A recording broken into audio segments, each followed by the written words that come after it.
بسم اللہ الرحمن الرحیم۔ السلام علیکم دوستو، آج ہم شداد کے بارے میں جانیں گے کہ شداد کون تھا اور آج کیوں وہ پوری دنیا کے لیے سبق بن گیا ہے۔ دوستو، یہ شداد اور اس کی جنت کا واقعہ ہے۔ امید کرتے ہیں یہ واقعہ آپ کو ضرور پسند آئے گا۔ دوستو، یدی آپ واقعی پسند کرتے ہیں تو اس ویڈیو کو لائک اور چینل کو سبسکرائب ضرور کریں گے۔ کتابوں میں لکھا ہوا ہے کہ اللہ نے حضرت اسرائیل علیہ السلام سے پوچھا کہ اسرائیل، تم مدتوں سے روحوں کو نکالنے میں لگے رہتے ہو اور شروع ہی سے تمہارا یہ کام ہے، کیا کبھی تمہیں کسی پر رحم اور ترس آیا ہے؟ جان نکالتے وقت کچھ دیا بھی آئی ہے؟ حضرت اسرائیل علیہ السلام نے بولا، اے خدا، میں تو سب پر ہی دیا کرتا ہوں۔ اللہ تعالیٰ نے فرمایا، کس پر زیادہ ترس تمہیں آیا ہے؟ تب حضرت اسرائیل علیہ السلام نے یہ قصہ سنایا کہ ایک دن ایک ناؤ کو آپ کے حکم کے مطابق میں نے توڑ دیا تھا اور اس کے تختے الگ الگ کر دیے تھے۔ ہوا کا جھونکا آیا، ناؤ ڈوب گئی اور ناؤ والے بجلی کی طرح کچھ ہی دیر میں ختم ہو گئے، مگر ایک عورت جس کے پیٹ میں بچہ تھا، اس کو حکم کے مطابق ناؤ کے تختوں کو سہارا بنا کر بچا لی۔ وہ تختہ فرشتوں نے ایک جزیرے میں پہنچا دیا۔ جس وقت ایک لڑکا اس عورت کے پیٹ سے پیدا ہوا تو ماں بہت پریشان ہوئی۔ آپ کا حکم ہوا کہ ماں کی جان بھی نکال لو اور اکیلے اس لڑکے کو اس کے پہلو میں پڑے رہنے۔ اس وقت میں رو دیا اور من میں خیال آیا کہ اس بچے کا کیا حال ہوگا، تڑپ کر مرے گا یا جنگلی درندوں کے منہ کا لقمہ بن جائے گا۔ اے خدا، تو خوب جانتا ہے کہ مجھے اس بچے پر بہت رونا آیا اور اس کی تنہائی اور بے کسی کو سوچ سوچ کر دل بھر آتا تھا، اور دوسرا شداد پر مجھے بہت بڑا رحم آیا کہ اس نے کئی برسوں میں عمارت بنوائی، پھر بھی اسے ایک نظر دیکھنے سے محروم رہا اور دل میں حسرت اور افسوس لیے ہی اس دنیا سے بے الوداع کر گیا۔ اللہ تعالیٰ نے فرمایا، اے اسرائیل، یہ شداد وہی لڑکا ہے جس پر تم نے پہلے بھی ترس کھایا تھا، اور میں نے اس کی ماں کے مرنے کے بعد سورج اور ہوا کو یوں حکم فرمایا تھا کہ تم اپنی گرمی اور سردی سے اسے مت ستاؤ، اور ہوا کو حکم دیا کہ پھولوں کے پتے اڑا کر اس کے لیے فرش بناؤ۔ پھر اس کے دونوں انگوٹھوں سے دودھ اور شہد کی نہر میں نے بنائی۔ اتنی مہربانیوں کے ساتھ میں نے اس کی جان بچائی، اسے دولت دیا، بادشاہ بنایا، دنیا کی ساری نعمتیں اسے دی، پھر بھی ان نعمتوں کا شکر ادا نہ کیا اس نے۔ بجائے شکر ادا کرنے کے اس نے خود خدا ہونے کا دعویٰ کیا۔ اس کا تو یہ انجام ہونا ہی تھا۔ دوستو، جانتے ہیں شداد نے کس طرح سے جنت بنائی؟ اس طرح سے وہ آج بھی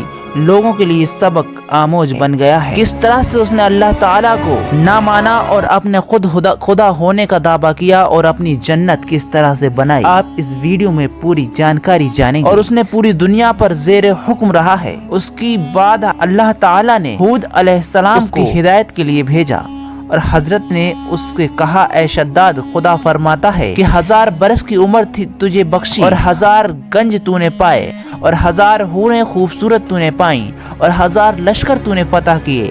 اب شکر خدا کا بجا لا، اس کو واحد جان، اور بھی خدا تعالیٰ تجھے نعمت بے انتہا بخشے گا، اور اس کا حساب قیامت کے دن تجھ سے نہیں لے گا، اور بے حساب بے کھٹکے جنت میں تو چلا جائے گا۔ ہود علیہ السلام نے جب یہ باتیں اچھی اچھی راہ نجات کی بتائیں، لیکن کچھ اس ملعون کو سمجھ میں نہ آئی، اس پر ان باتوں کا کچھ بھی اثر نہ ہوا۔ اس نے کہا، تم مجھے جنت کا لالچ دیتے ہو، میں اس دنیا میں خود ایک جنت بناؤں گا اور اس جنت میں تمہیں رہ کر دکھاؤں گا۔ مجھے تیرے خدا کی جنت کی کوئی ضرورت نہیں ہے۔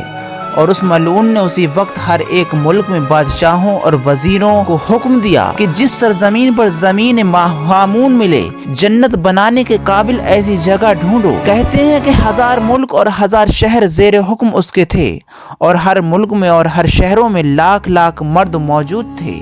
ایک مدت تک زمین ہامون ایسی سخت ڈھونڈتے رہے، اور یہ ایک زمین ایسی مل ہی گئی۔ اس کے بعد 3000 استاد پرکار اور ہر ایک کے ساتھ 100 مرد کاریگر مقرر کیے گئے، اور سارے ملک کا گنج و خزانہ وہاں لا کر جمع کیا گیا۔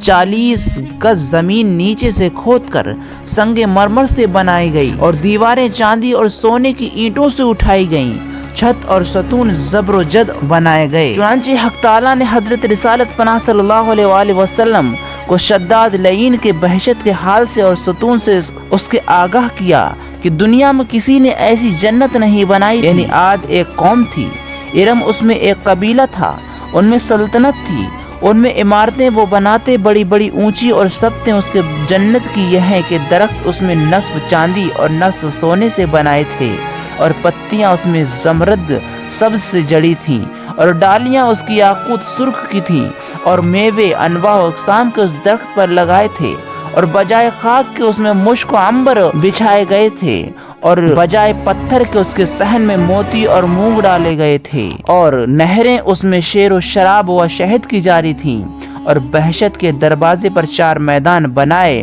اور اشجار میوادار اس میں لگائے تھے، اور ہر ایک میدان میں لاکھ لاکھ کرسیاں سونے چاندی کی بچھی تھیں، اور ہر کرسی پر 1000 خوان، اور ہر خوان میں اقسام طرح کی نعمتیں رکھی تھیں، اور خبر ہے کہ 40,000 خزانے سونے اور چاندی کے اس جنت میں بنائے گئے تھے۔ 300 برس میں کام اس کا انجام ہوا تھا، اور وکیلوں کو ہر ملک میں بھیجا تھا کہ درہم پھر چاندی کسی ملک میں پاؤ تو نہ چھوڑو کہ بہشت میں داخل کر لو۔ آخری نوبت پہنچی کہ اور ایک عورت بڑھیا غریب مسکین، اس کی بیٹی کے گلوبند میں 1 درہم چاندی تھی، ظالموں نے اسے بھی نہ چھوڑا۔ آخر وہ لڑکی کی رو پیٹ کر کہنے لگی کہ میں غریب فقیر ہوں، سوائے 1 درہم چاندی کے اور میں کچھ بھی نہیں رکھتی ہوں، 1 درہم مجھ کو بخش دو۔ مگر انہوں نے نہ سنا۔ تب اس غریب نے خدا کی بارگاہ میں یہ فریاد کی، یا الہی تو اس کا انصاف کر، اس ظالم کے شر سے مظلوم کو بچا رکھ، اور اس کی بے انصافی کا تو انصاف کر اور اسے تو دفع کر۔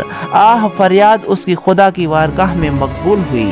اور دوستو اس کا انجام کیا ہوا آگے سماعت کرنے جا رہے ہیں۔ خبر ہے کہ شداد نے سارے ملک کے لڑکے اور لڑکیاں خوبصورت دیکھ کر دمشق کے مکان اس کا تھا جو وہاں پر منگوا کر جمع کیا تھا کہ مانند حور و غلمہ کے بہشت میں اپنی خدمت میں رکھوں گا۔ 10 برس تک وہ کافر قصد کرتا رہا تاکہ بہشت کو جا کر دیکھے، مگر خدا تعالیٰ کو منظور نہ تھا کہ وہ بہشت میں جائے۔ ایک روز کمال خواہش سے 200 غلام ساتھ لے کر جنت دیکھنے کو گیا۔ جب جنت کے نزدیک جا پہنچا تو غلاموں کو 4 میدانوں میں بھیجا، اور ایک غلام کو ساتھ لے کر چاہا کہ جنت کے اندر جائے۔ وہیں جنت کے آستانے پر ایک شخص کو کھڑا ہوا دیکھا، اس سے پوچھا تو کون ہے؟ اس نے جواب دیا ملک الموت ہوں۔ شداد نے کہا تو یہاں کیوں آیا ہے؟ اس نے کہا تیری جان قبض کرنے کو آیا ہوں۔ شداد نے کہا مجھ کو ذرا مہلت دے تو میں اپنے جنت کو دیکھ لوں۔ ملک الموت نے کہا خدا کا حکم نہیں ہے کہ تو جنت میں جائے، تجھ کو دوزخ میں جانا ہے۔ پھر شداد نے کہا چھوڑ میں گھوڑے سے اتروں۔ انہوں نے کہا کہ نہیں۔ تب اسی حالت میں ایک پاؤں اس کا گھوڑے کی رکاب میں رہا اور دوسرا سرا پاؤں بہشت کے یعنی جنت کے دروازے پر تھا کہ جان اس کی قبض ہوئی اور مردود جنت نہ دیکھ پایا، دوزخی ہوا۔ اور ایک فرشتے نے آسمان سے ایک ایسی سخت زور کی آواز کی، سب ساتھی اس کے ہلاک ہو گئے، لقمہ کھانے کی فرصت تک نہ ہوئی۔ اس وقت نہ مال رہا نہ ملک، ادنا اعلیٰ فقیر امیر تمام ملک کے غارت ہو گئے اور وہ سب دوزخی ہو گئے، اور اس کا بہشت یعنی اس کی جنت کو زمین کے نیچے دبا دیا کہ قیامت تک کچھ اس کا اثر باقی نہ رہے۔ دوستو اس واقعے کو دیکھنے کے بعد آپ کمنٹ سیکشن میں امید کرتے ہیں واقعہ آپ کو ضرور پسند آیا ہوگا۔ دوستو ایسے ہی واقعات سنتے رہنے کے لیے آپ چینل کو سبسکرائب ضرور کریں اور ہمارے ویڈیو کو لائک کریں۔ اللہ تعالیٰ کی بارگاہ میں دعا ہے کہ اللہ تعالیٰ ہم سب کو اچھے کام کرنے کی توفیق عطا فرمائے، اپنی دولت کو صحیح کام میں خرچ کرنے کی توفیق دے، ہم سب کو گمراہی سے بچائے اور زیادہ سے زیادہ نیک کام کرنے کی توفیق عطا فرمائے۔ آمین ثم آمین۔ آپ بھی کمنٹ سیکشن میں ضرور لکھیں۔